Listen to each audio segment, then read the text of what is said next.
Bismillahirrahmanirrahim. Assalamualaikum warahmatullahi wabarakatuh.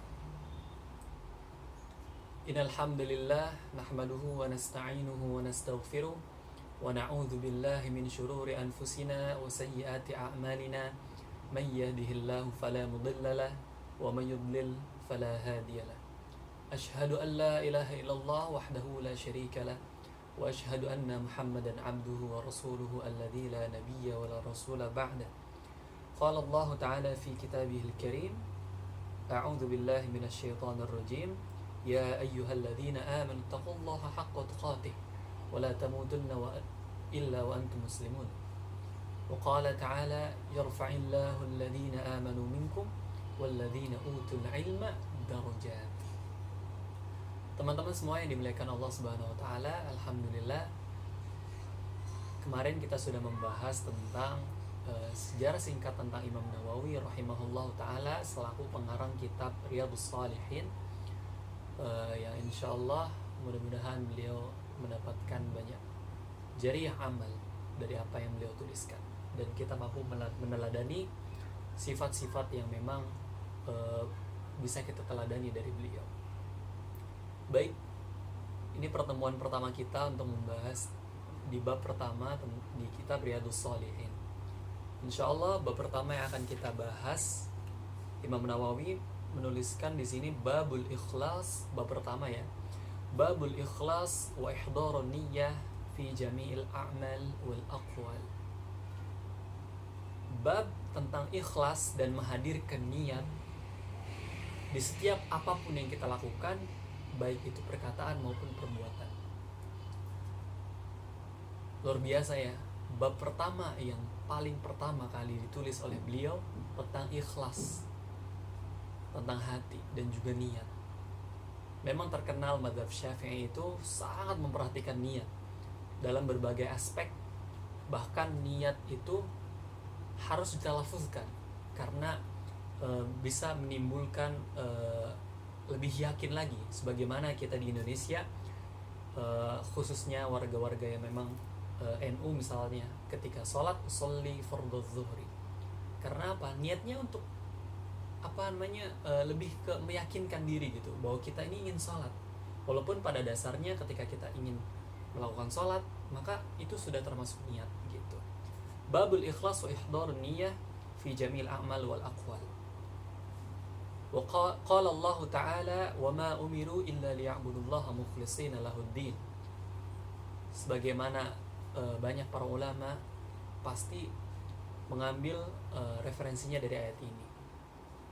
Dan aku tidaklah diperintahkan kecuali mukhlishina lahuddin, liya'budullah mukhlishina lahuddin.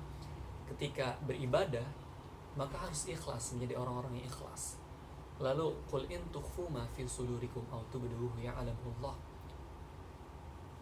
Katakanlah bahwa apapun jika yang engkau sembunyikan di dalam hati-hati kalian, dada-dada kalian, atau engkau tampakkan, Allah pasti tahu. Kenapa harus ikhlas dulu yang pertama kali dibahas? Karena para ulama mengatakan al-ikhlas itu syarat qabulnya amal itu adalah akhlasuha wa aswabuha.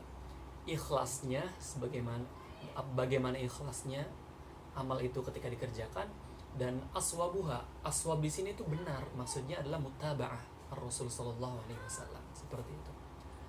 Bagaimana amal itu bisa diterima ketika dia tidak ikhlas dan juga tidak mutaba'ah, tidak sesuai dengan yang Rasulullah sallallahu alaihi wasallam ajarkan, Allah perintahkan melalui Rasulnya, seperti itu. Lalu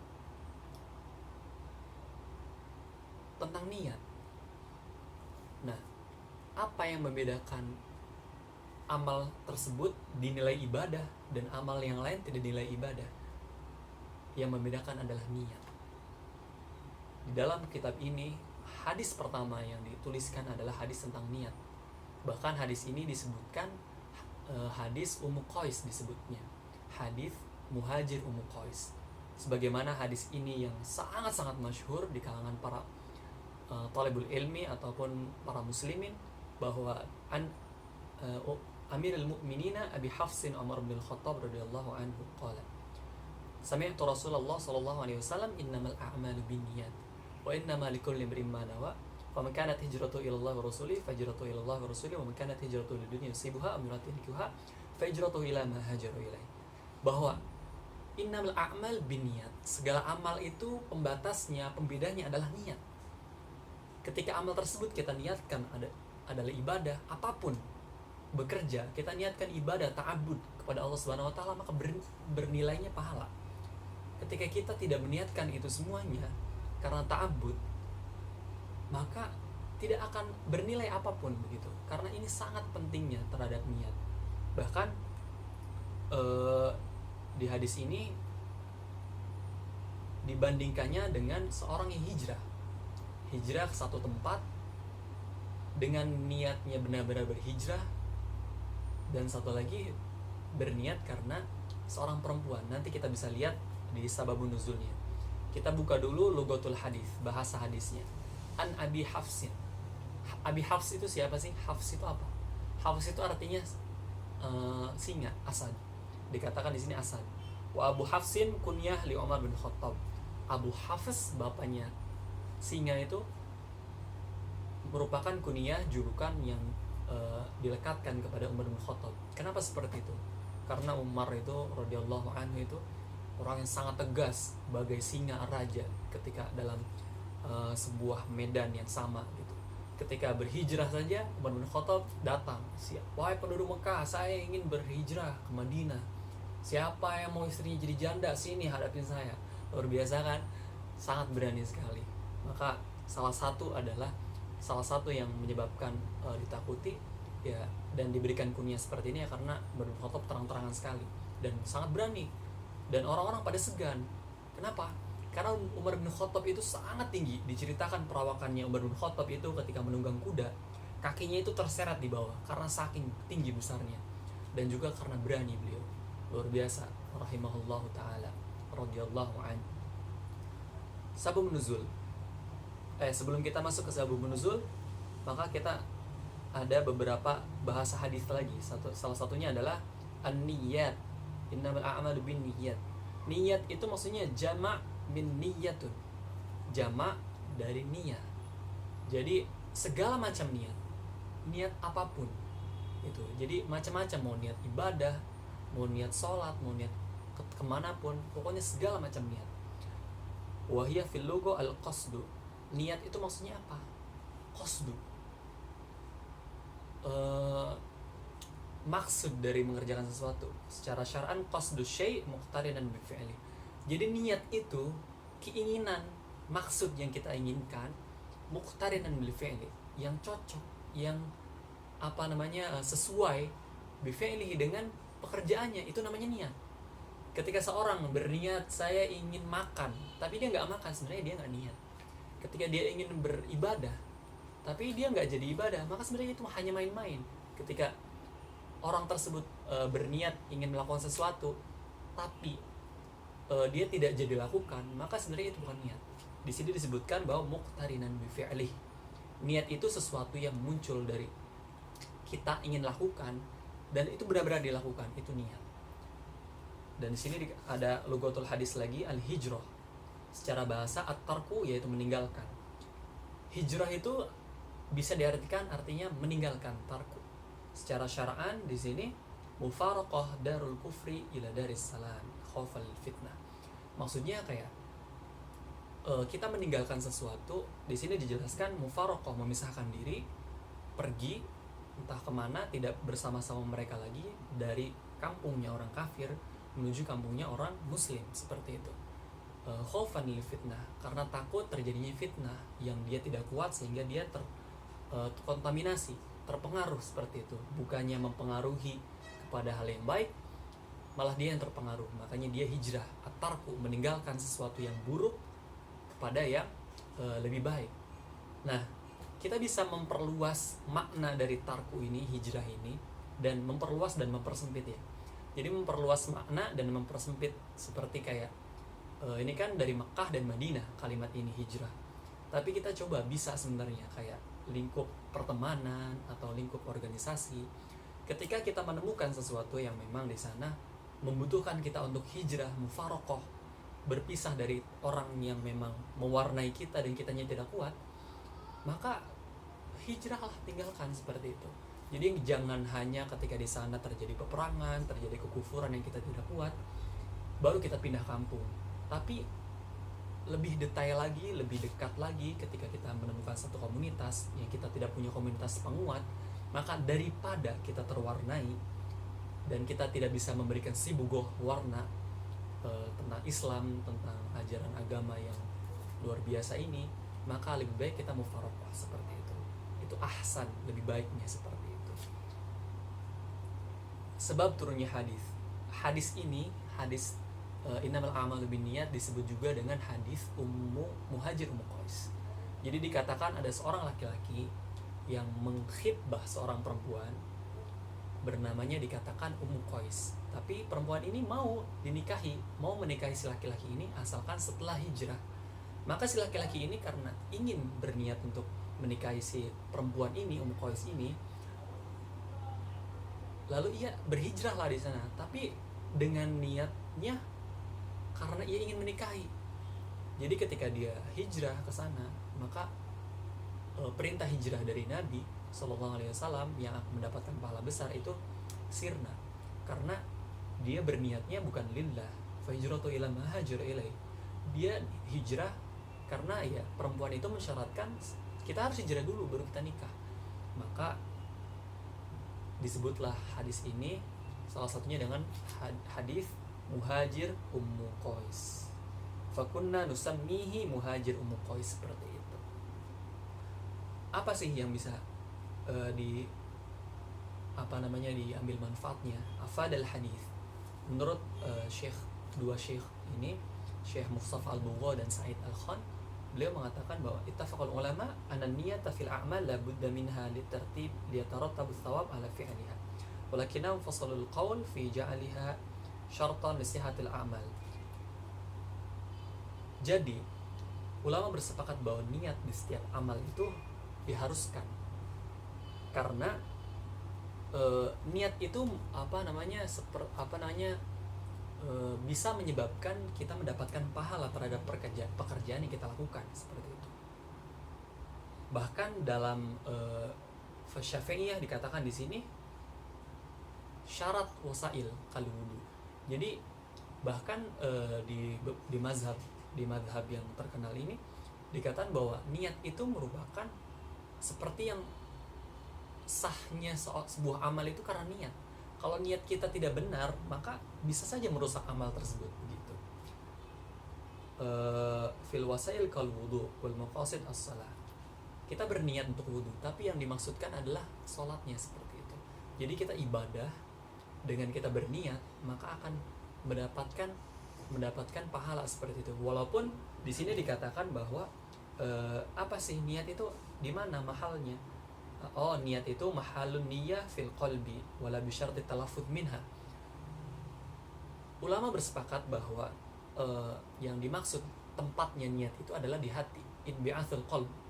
Jadi kehendak hati ingin melakukan sesuatu. Jadi ketika kita ingin sholat, Allahu Akbar, langsung tanpa ada usolli fardhu zuhri, misalkan 4 rakaat, misalkan seperti yang biasa kita temui di masyarakat Indonesia, karena mengikuti mazhab Syafi'i yang memang terkadang mengharuskan talafuz untuk meyakinkan diri, maka nggak masalah. Kalau hatinya sudah kuat niat ketika kita datang ke dapur dengan keadaan lapar, maka tentunya kita ingin makan, betul kan? Ketika kita wudu, datang ke masjid dan azan sudah berkumandang, tentu kita niat sebenarnya ingin untuk sholat kan? Maka dari itu secara ittifaq ulama bahwa niat itu mahalluhu fil qalb. Jadi nggak masalah ketika ditalafuzkan Allahu Akbar, usolli fardhu zuhri, atau misalkan tidak ditalafuzkan pun tidak ada masalah. Ini hanya sekedar ikhtilaf ulama, insyaallah semuanya ma'mul insyaallah, karena ini keluar dari kalam-kalam ulama mujtahid yang memang kalamnya itu dan madhabnya pun diikuti oleh orang muslim seluruh dunia, seperti itu, dan mereka masyhur, terkenal wara', zuhud, faqih dalam segala ilmu, insyaallah. Jadi bahkan dalam beberapa redaksi Rasulullah SAW mengatakan bahwa laka ma nawaita, bagimu apa yang kamu niatkan. Bahkan dalam hadis yang tadi kita sebutkan saja, fa hijratuhu ila ma hajara, ila ma hajar ilaih, faniyatuhu ila ma nawaitahu ilaih. Jadi apa yang kamu niatkan, maka kamu akan mendapatkan itu. Ketika kamu beribadah hanya karena menggugurkan kewajiban, maka gak ada nilainya. Tapi niatkanlah karena ta'abbud kepada Allah Subhanahu wa taala. Karena itu akan lebih bernilai dengan niat yang memang kita tanamkan di dalam hati. Jadi luar biasa sekali dalam bab pertama yang kita bahas adalah bab ikhlas dan menghadirkan niat untuk di setiap segala amal yang kita lakukan. Jadi ikhlas, lalu kita niat ketika ingin beribadah tuh niat kita ingin ibadah begitu. Ikhlas itu seperti apa sih? Dikatakan bahwa ikhlas itu adalah mau ada orang lihat atau tidak ada orang lihat tetap dikerjakan, nggak masalah gitu. Ada orang lihat, ada orang nggak lihat, sama aja. Atau misalkan kita mendapatkan sesuatu, mengerjakan tersebut, kita mendapatkan sesuatu atau tidak mendapatkan sesuatu apapun pun, kita nggak masalah begitu. Itu niat, itu ikhlas maksudnya. Bahkan dalam kategori ikhlas paling terendah adalah kita mengerjakan sesuatu karena ingin mendapatkan sesuatu. Itu kategori ikhlas terendah. Tapi nggak masalah, insya Allah selama kita ikhlas dan menghadirkan niat yang baik begitu, insya Allah Allah akan berikan. Walakin ta'mal qulubul lati fis sudur. Allah itu menilai, nggak cuma menilai apa yang dikerjakan, tapi lihat hati, apa yang dia niatkan. Seperti itu, lihat apa yang ada di dalam hati. Allah Maha mengetahui. Allahu alim bidzatis sudur. Maka ikhlas pun perlu dilatih. Ketika kita melakukan sesuatu, ke masjid, melewati banyak orang, mungkin pertama-tama kita mengatakan, aduh nggak enak ya, tapi lama-lama kita akan biasa. Jadi memang ikhlas itu perlu dilatih. Nggak masalah untuk pertama kali kita melakukan sholat karena ingin mendapatkan pahala, ingin mendapatkan surga, nggak masalah. Kita melakukan ibadah karena menginginkan sesuatu itu bukan masalah, bukan sebuah kehinaan. Insya Allah lakukan saja, asal itu baik dan tidak dilarang oleh Allah Subhanahu Wa Taala, lakukan.